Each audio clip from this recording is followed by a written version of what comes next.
Vse je prepleteno z zgodbami, še posebej življenjska pot mojstra. Ta se kot mozaik gradi v svoji celovitosti, vendar se vedno dopolnjuje. To odraža življenje vsestranskega umetnika mojstra Janeza Rozmana, ki svoje življenje posveča nasledstvu črne umetnosti.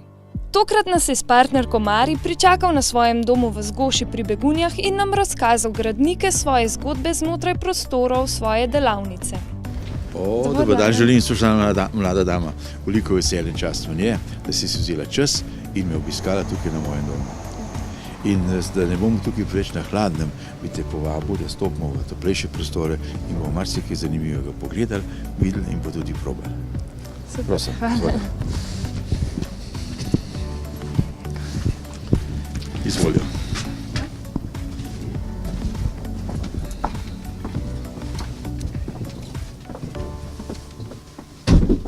No, tukaj bo pa že mečkim bolj toplo, da se nam bo lažje jezik razvezal. Krivec za vse te moje zadeve je dr. France Prešeren.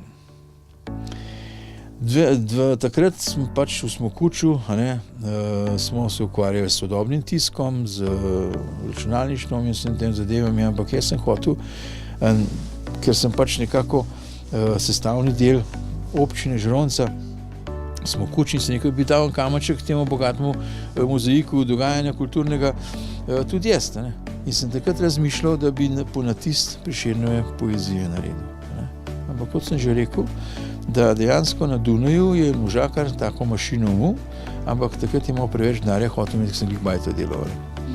In sem rekel, kaj pa če jaz malo še naprej študiram in sem prišel potem do Gutenberga, do Trubarja in sem naredil potem to leseno prešo. In takrat sem tisto leseno prešo postavil v Rešovi domačiji na Vrbi, in tam je gospod Vogelnik, žal že pokojni slikar, je prostor lepo popelal, štimal, porisal, in sem tam naredil praktično tiskarno in pa vinsko klet.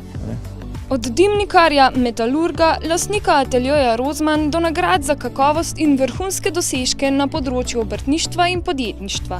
Mnoge nagrade za dosežke, ki krasijo ne le eno, ampak več polic, govorijo o predanosti delu in življenju, ki ga posveča ozaveščanju o preteklosti slovenskega naroda. Spoštovana Špela, prišli smo v prostor, ki je nekako srednji in je sestavljen iz večjih vogalčkov. Ena stena je namenjena knjižni zbirki, iz katere pač vso to mojo zgodovino črpam in so tudi zanimive knjige v tej zbirki od 7. veka, Gutenberga, Trubarja, Prešerna in tako naprej. Tukaj za mano, za hrbtom so še VHS kasete, katere so posnetki iz televizij in pa raznih posnetkov, ki so mi jih ljudje prinesli, ko so pač te moje nastope snemali. Tam nekaj od zadaj je kotiček, kodr Mari svoje delo upravlja in bo te prosil, če kar greš na svoje delovno mesto. In pa seveda tam nekaj od zadaj je arhiva raznih diplom, priznanj in pa vseh takih stvari, katere smo počeli in smo jih delali. Seveda tukaj na moji desni strani so pa razna drobna darila, katera so, bila dodeljena na raznih šolskih obiskih, raznih gostovanjih, kodr so me povabili, med drugim tudi nagrada Veliki kristalni globus mesta Nürnberg in pa tako naprej. Da ne bom predolg, ker je teh nagrad kar nekaj. Sprehodimo se čez prostore, ki bi vsak posebej lahko bili svoja samostoječa delavnica. Mojster Janez jih s svojim delom povezuje v smiselno celoto.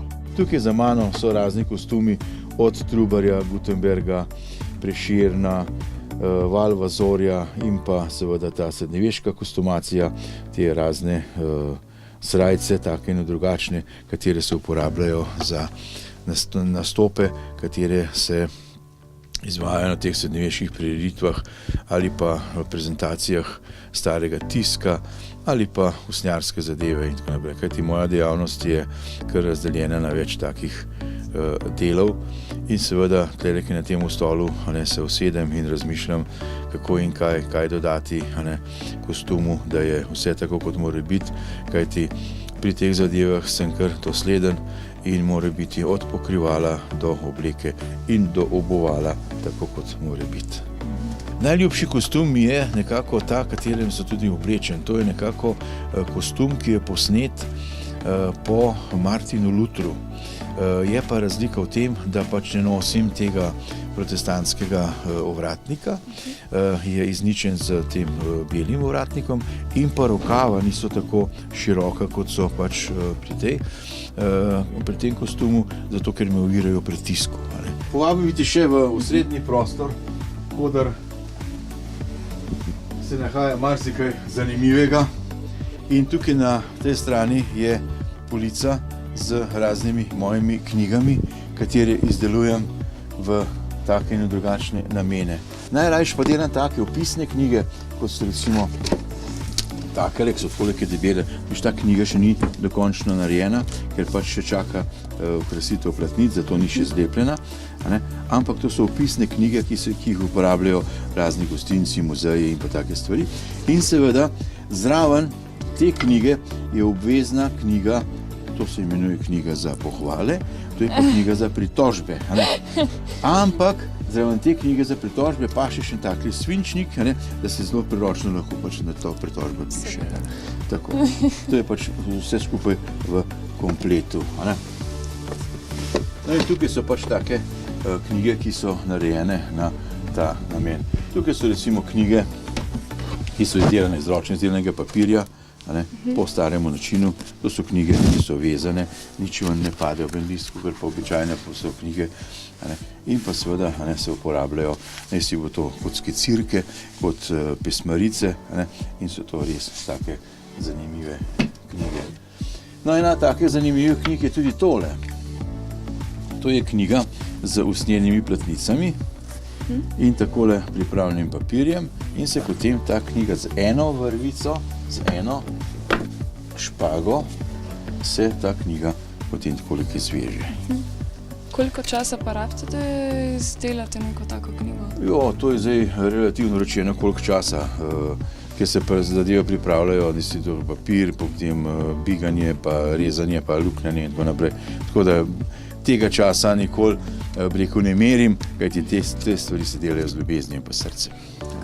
No, to so take manjše knjižice, katere lahko tudi obiskovalci dokončno naredijo, jo se zlepijo, jo še tudi okrasimo, naredimo vogalnike in take stvari. Tako da je pač narejena knjiga na tak star in izviren način.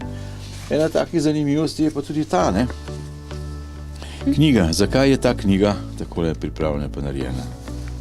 So besi ali? Ne, zaradi tega, ker včasih niso imeli kostumi žepov. In niso mogli knjige dati kam not. In zato, da je bila pa knjiga prerok, se jo to lahko zatakniti koliko za pas. Šolskim mladiniku pa predavam, pa tudi razlagam, da je ta knjižica primerna za branje v dežju.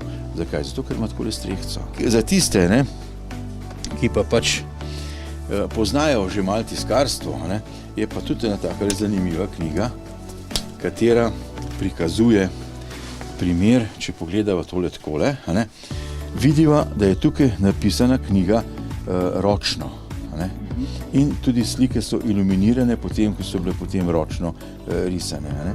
Ker so pa knjige razmnoževali in ko so začeli poznavati tiskarstvo, so pa tiskarji obrali pa drugo tehniko in so te črke sestavili iz svinčenih črk in pa te lesoreze so odtiskovali na ta način. Zdaj, da je isti tekst, iste slike, samo v drugi tehniki narejene. To so dobil to knjigo na enem bivšem sejmu in je zelo zanimiva, ker ima vse te stvari prikazane noter, kako je bilo včasih, kako je bilo potem kasneje. In to knjigo sem potem tudi lepo zvezal, premo se zapirali in jo pač z veseljem pokažem. Kaj meniš, zakaj je ta papir namenjen? Če za kakšen materinski dan, za posvetila? No, tudi to lahko. Ti tega še ne boš vedela, si še premlada, ampak ta papir sem namenil za oporoke. Ne za poroke, ampak za oporoke. Ja, in zakaj? Zaradi tega, ker če dedič nič ne zapusti, dedič vsaj en šopek suvih rož, ki bo trajen, pusti. No, tukaj imamo pa še en takle motiček, kot so razni spominki, in enega od takih spominkov smo tudi pripravili takle meček, pa z motivom bleda, ne, in bomo to, rekel, tudi dali v prodajo na Blejski grad. Zato imamo pa tudi takele cekinčke z Blejskim gradom. To so pa odlitki, ali? To so pa odlitki, ja. To je pa spet pač drugo delo. Tukaj je pač prostorček za pečate, ne, razne take stvari, in pa seveda, če gremo na kakšno tako predstavitev, ne, damo tudi kakšen poseben prstan preko rokavice in tako naprej. Tako da je pač kostup popoln. A, da prav čez rokavico pride? Ja, mora biti čez rokavico. In usnjene rokavice? Usnjene rokavice. Delavnica deluje na principu samozadostnosti. Zato, tako kot so to počeli v starih časih, mojster Janez papir izdeluje sam. Zdaj pa gremo še v ta prostor. Tukaj je pa dejansko papirnica, kot da se ročno izdeluje papir.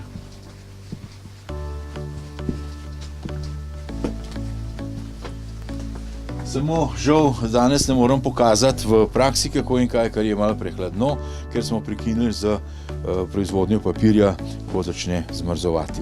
Ampak načeloma bom povedal takole.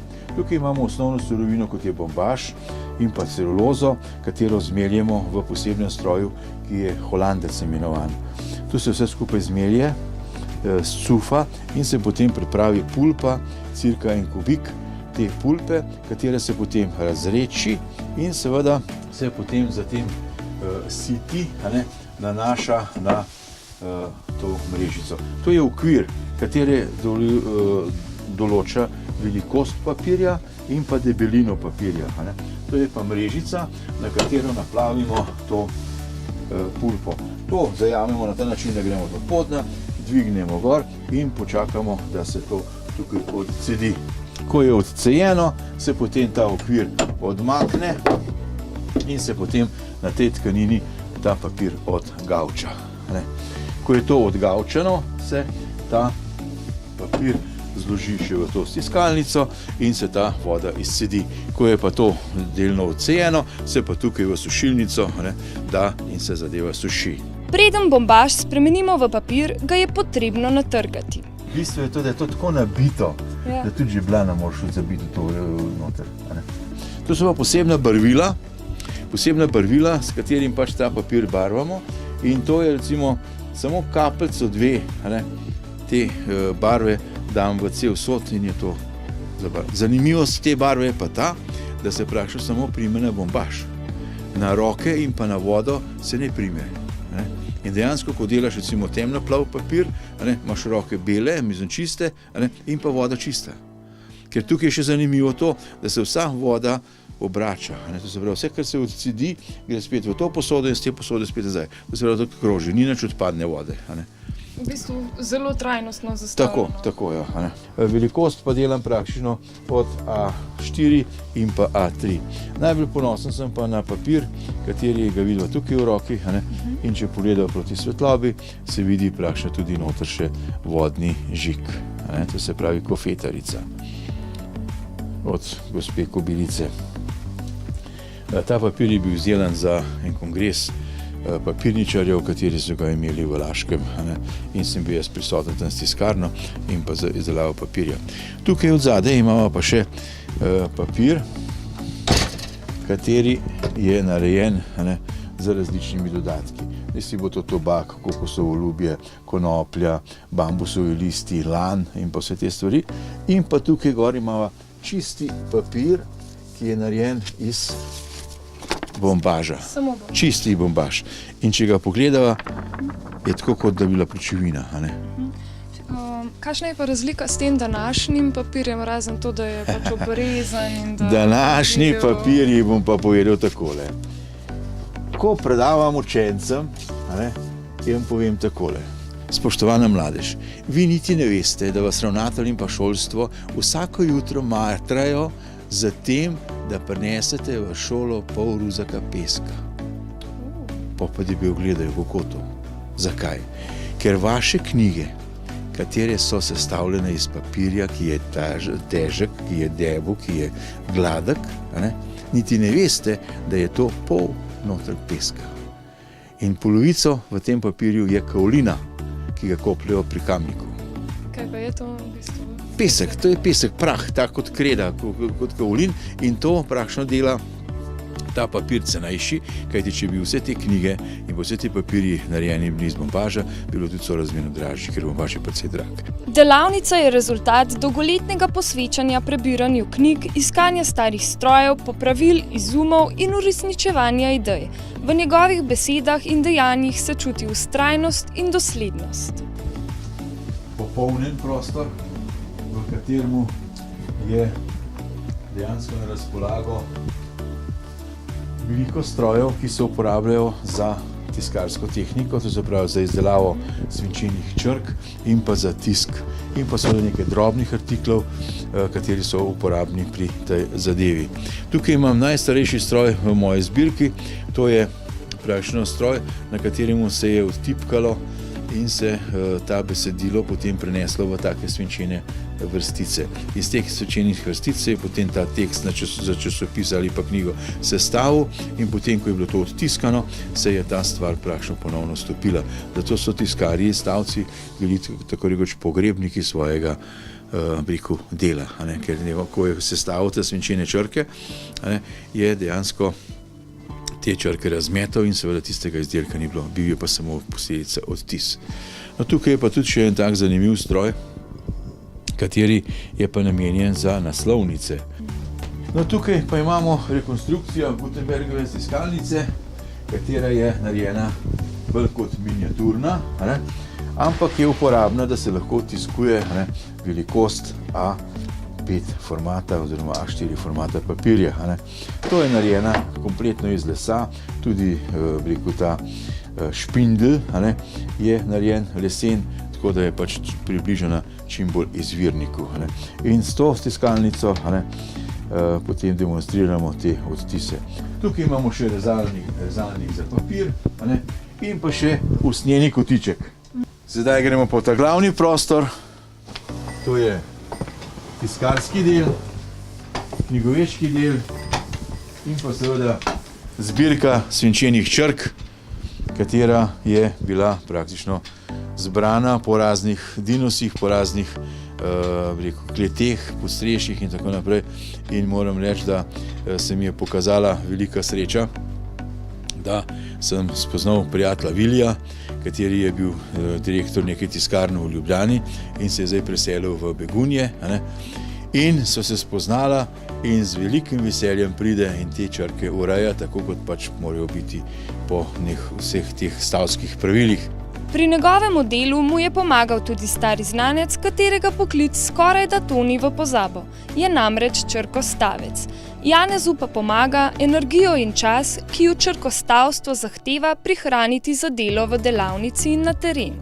Eden redkih tiskarjev, ki je še pridobil staro znanje, je Uroš, ki je pač hodil na to šolo tiska in papirja, samo tudi tam so imeli samo zelo malo te spretnosti, vse so vrste druge so jih učili, samo tisto, kar bi morali, pa ne. Tako da sem kar ponosen, da je šola tiska in papirja imela tudi obisk tukaj pri meni in da so ne samo učitelji, ampak tudi učenci debeli gledali, koliko stvari sploh je, ker marsikdo si sploh ne more predstavljati, da bi zdaj iz teh črk sestavil en tekst.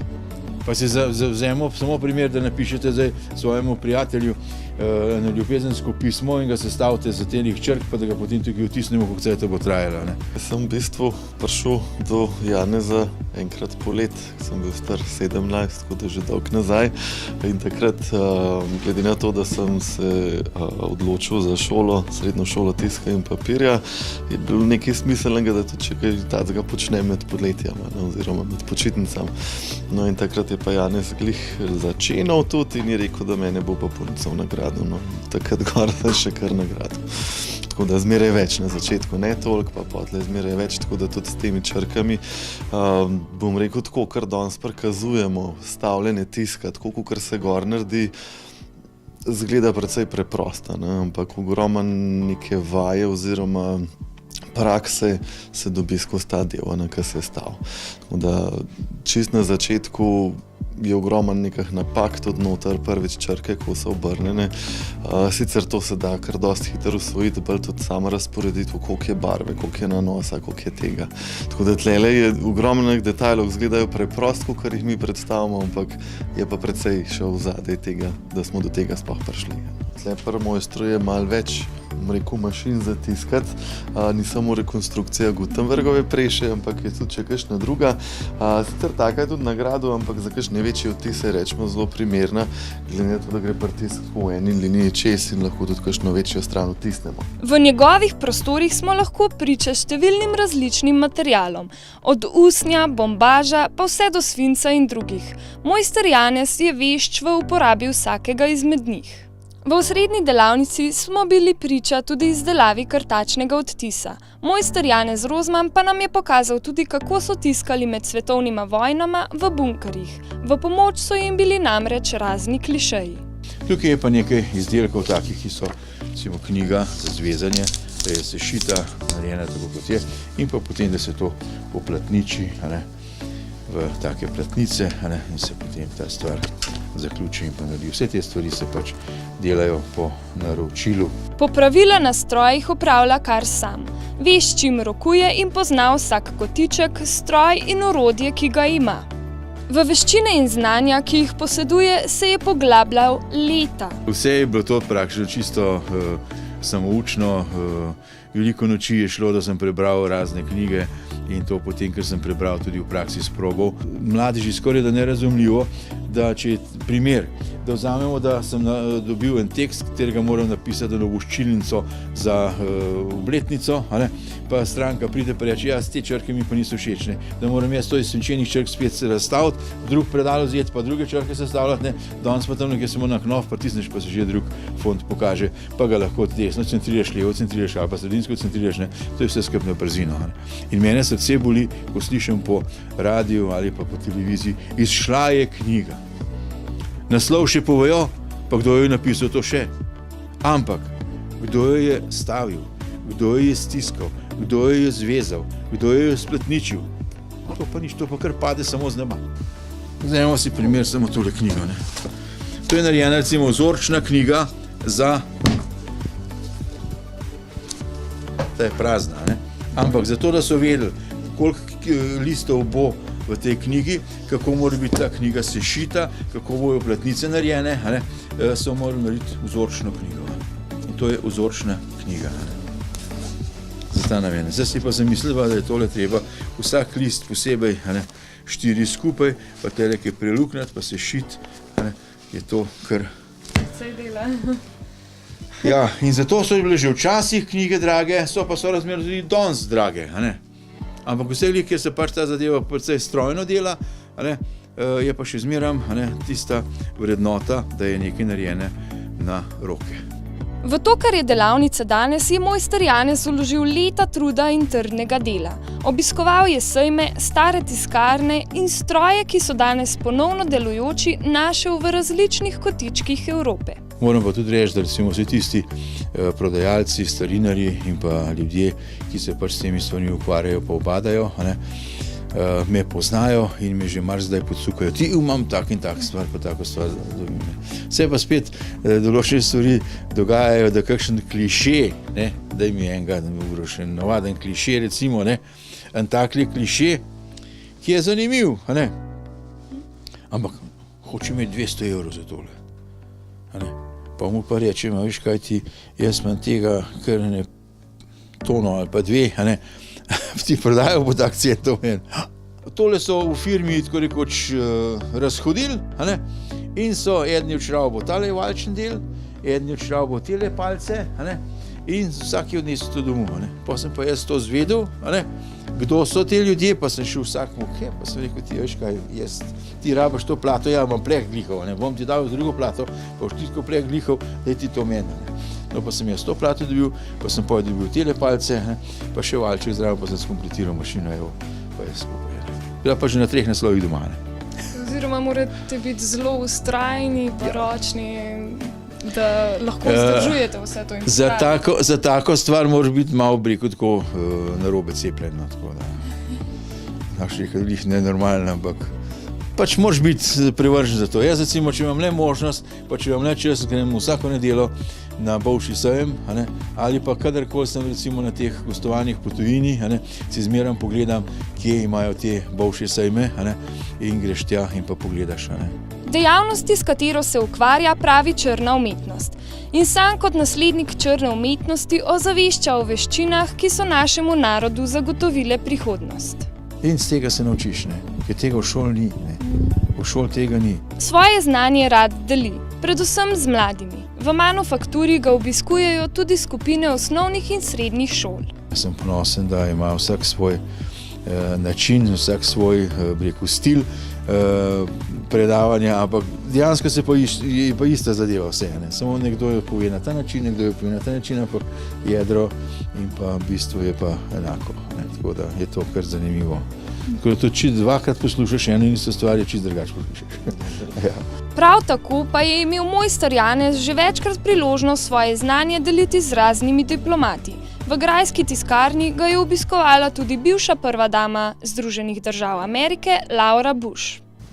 In pa seveda tukaj imamo eno takole opisno knjigo, v kateri se je že marsikakšna taka oseba notri podpisala, najbolj mi je pa cenjena opis Laure Bush, ki je bil na Blejskem gradu in mi tudi poslala sporočilo, pismo.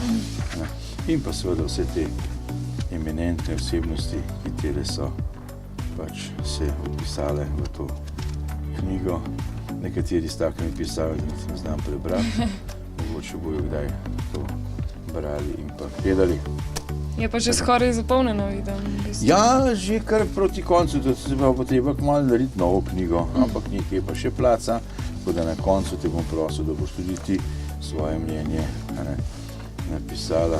Z Mari in Urošem mnogokrat gostujejo doma in v tujini, kjer so vedno deležni pohval.